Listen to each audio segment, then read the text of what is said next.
तो इस वर्ष का इस प्रकार जो वार्षिक बजट पिछले वर्ष की तुलना में 30,694 करोड़ रुपए ज्यादा है, जो विगत वर्ष की तुलना में 9.685% ज्यादा है।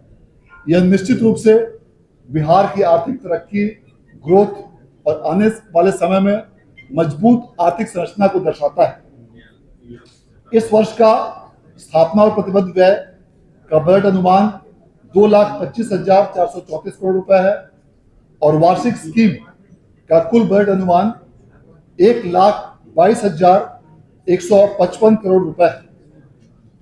इस वर्ष राजस्व और पूंजीगत व्यय कुल क्रमशः 2,84,133 करोड़ रुपए और 63,455 करोड़ रुपए। विकासात्मक व्यय में वृद्धि करके इस बार 2,31,267 करोड़ रुपए रखा गया है और गैर विकासात्मक व्यय को 1,16,322 करोड़ रुपए रखा गया है।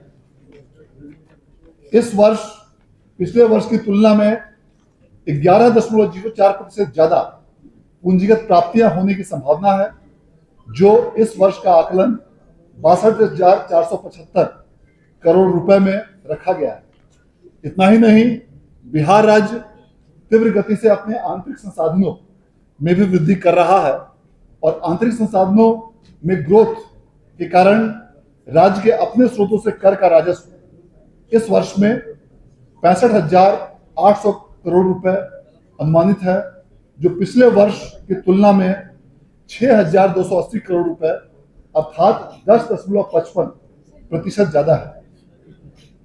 इसके साथ साथ बिहार राज्य को केंद्र सरकार से भी विभिन्न मदों में प्राप्तियों में वृद्धि संभावित है।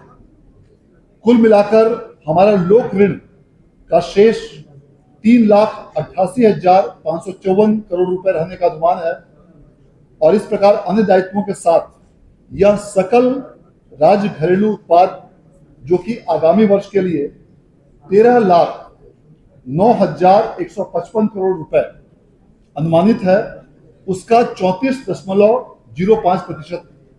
और इसमें सबसे उल्लेखनीय बात यह है कि यह जो हमारा लोक ऋण का अनुपात है, यह विगत वर्षों की तुलना में इसमें लगातार कमी हुई है और यदि हम पिछले 3 वर्षों का आंकड़ा देखें तो पिछले 3 वर्षों के आंकड़ों में यह सबसे कम है। इस प्रकार यह उत्तरोत्तर रूप से इसमें कमी भी हमारी मजबूत और बेहतर आर्थिक व्यवस्था को दर्शाता है। राज्य सरकार द्वारा इस वर्ष के बजट में कई महत्वपूर्ण प्रक्षेत्रों पर विशेष रूप से ध्यान दिया गया है।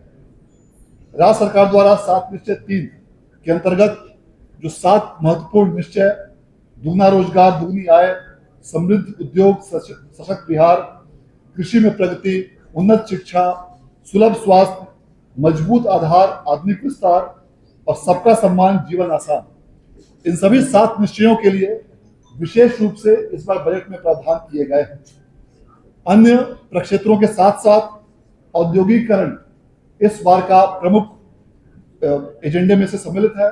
इसके साथ साथ शहरी क्षेत्रों का विस्तार, सुलभ संपर्कता, पर्यटन और इको टूरिज्म, चतुर्थ कृषि रोड मैप और उसके साथ साथ स्वास्थ्य और शिक्षा, इन सभी क्षेत्रों में भी पर्याप्त प्रावधान आगामी बजट में किया गया है ताकि राज्य सरकार की महत्वपूर्ण और महत्वाकांक्षी योजनाओं के लिए किसी भी प्रकार की धन की कमी नहीं हो।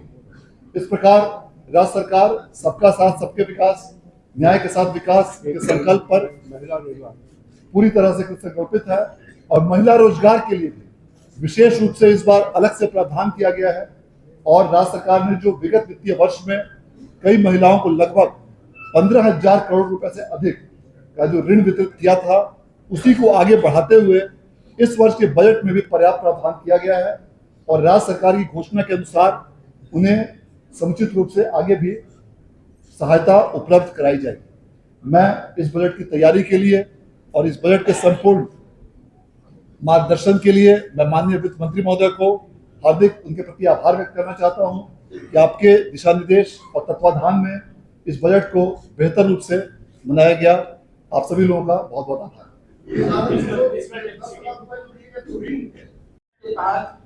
डेफिसिट को कंट्रोल कर रहा है। जब सुशील मोदी जी एनडीए के शासनकाल में शुरुआती दौर में मुख्यमंत्री थे, उन्होंने काफी काम किया था। तो अभी जो पॉलिसी है कि जो एफआरबीएम एक्ट के तहत जो लोन जो लिया जाता है उसके सीमा के अंदर रखा जाता है, तो उसको पहले पॉलिसी का डिपार्टमेंट ऑफ इंडिया उसको एमार करती थी। अभी ये है कि कितने स्टेट जो डिफिसिट ज्यादा है, अभी तो आपको फाइनेंस सेक्रेटरी, सुनिए ना, अभी आपको फाइनेंस सेक्रेटरी ने बता दिया कि जीडीपी का कितना तक हम ऋण ले सकते हैं, उसमें कोई कमी दिक्कत नहीं है। आवाज नहीं आ रही आपकी, माइक पर पकड़ा। हमारी चीज करिए ना।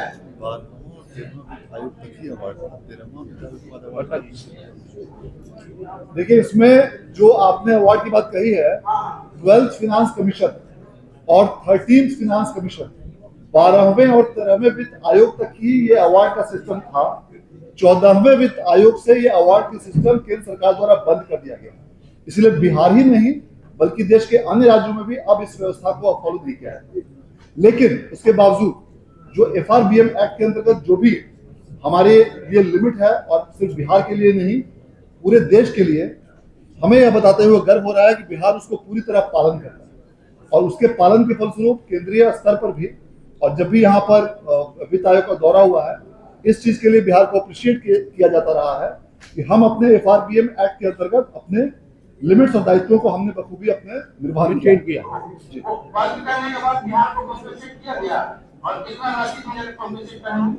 अलग अलग प्रावधानों में वित्त आयोग से राशि प्राप्त होती है। पिछले बार 4 अलग अलग मदों में ग्रांट्स मिले थे, जिसमें कि यूएलबी पंचायती राज के लिए ग्रांट, अर्बन लोकल बॉडी के ग्रांट, हेल्थ का ग्रांट और डिसास्टर का ग्रांट। इन ग्रांट्स के अंतर्गत जो मापदंड निर्धारित किए गए, उसके अंतर्गत केंद्रीय वित्त आयोग से हम लोग को राशि प्राप्त हुई। वह उनको ग्रांट के रूप में दिया गया है, जो 10,000 रुपए की राशि है। नहीं, देखिए, जो 10,000, अगर सुनिए, 10,000 रुपया दिया गया है उनको इसके लिए कि नए उद्योग लगाने के लिए वो प्रारंभ करें, प्रयास करें। ये बेसिक एक्सपेंडिचर जो है ये सरकार के द्वारा आगे जब उद्योग धंधा लगाने का काम करेगा तो 2 लाख रुपये का और अतिरिक्त ऋण की सुविधा दी जाएगी। 10,000 रुपये रिटर्न भी करना है सरकार को, 10,000 रुपये रिटर्न भी करना है। नहीं, रिटर्न करने की कोई बात नहीं, कोई रिटर्न की बात नहीं, वापस करने की कोई उसमें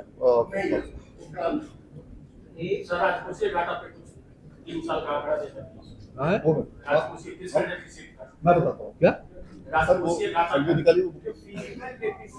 40,111 करोड़ से ज्यादा रुपए का है, और जो बजट डेफिसिट है, तो इस गैप को कैसे काटेंगे? वर्ष 2024-25 की बात करें तो यह अनुपात 37.72% का था, जो 25-26 में बजट अनुमान में 37.1% होकर आ गया। और इस वर्ष 26-27 के बजट अनुमान में इसे 34.09% रखा गया। इस प्रकार पिछले 3 वर्षों में लगातार इसमें कमी आई है। जहां तक राजकोषीय घाटा का प्रश्न है, राजकोषीय घाटा फिस्कल डेफिसिट इस वर्ष 39,111 अर्थात 39,111 करोड़ रुपए रखा गया है। और यदि इसे हम परसेंटेज टर्म्स में बात करें, gross fiscal deficit to GSDP, तो उसमें यह 2.99% होता है। और जो एक मापदंड है कि इसे 3% से कम होना चाहिए। और इस प्रकार देखिए, अभी सरकार बनी ही है, 5 साल में उन्नत बिहार, समृद्ध बिहार, जागरूक बिहार का हमारा वादा है। उसके कंसर्न में जितने फैक्टर हैं सब को हम लोग वर्कआउट कर रहे हैं। बारी बारी से सामने आएगा तो आपको बताया जाएगा।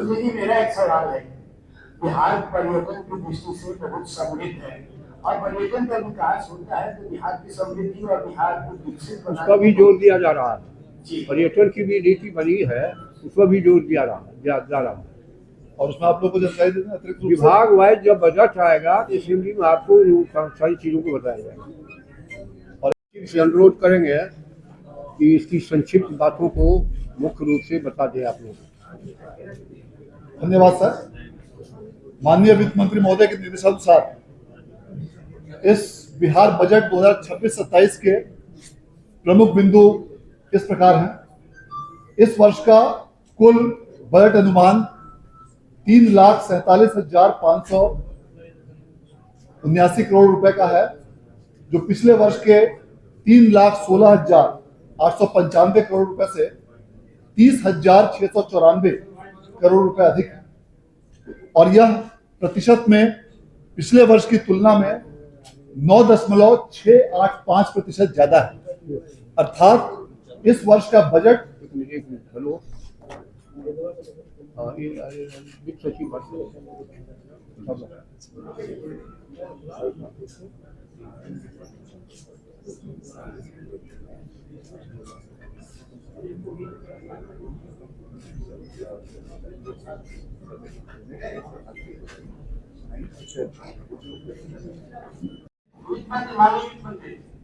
ये एनडीए का जो आया था आपका मैनिफेस्टो 2025 के विधानसभा चुनाव में, तो एनडीए ने वादा किया कि बिहार को ग्लोबल वर्क प्लेस बनाया जाएगा। अभी इंडिया में तो हम लोग तो जानते हैं कि बैंगलोर ही लगभग ग्लोबल वर्क प्लेस है, तो अभी तो बिहार नेशनल वर्क प्लेस नहीं है, वो नेशनल एक्सपोर्टर।